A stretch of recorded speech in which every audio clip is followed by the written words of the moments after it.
Bosch 388V máy cắt cỏ điện không dây là một công cụ vô cùng ấn tượng và mạnh mẽ cho việc cắt cỏ trong sân vườn của bạn.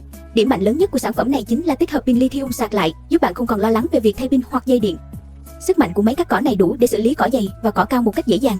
Lưỡi cắt sắc bén và chiều rộng cắt rộng giúp bạn hoàn thành công việc nhanh chóng. Máy cắt cỏ này cũng rất dễ sử dụng với thiết kế trực quan và tiện lợi. Sản phẩm có một thiết kế nhẹ và dễ di chuyển, giúp bạn tiện lợi trong việc điều hướng và cắt cỏ ở các góc khó. Đặc biệt, pin lithium sạc lại giúp bạn tiết kiệm chi phí và thời gian vì không cần mua pin thay thế.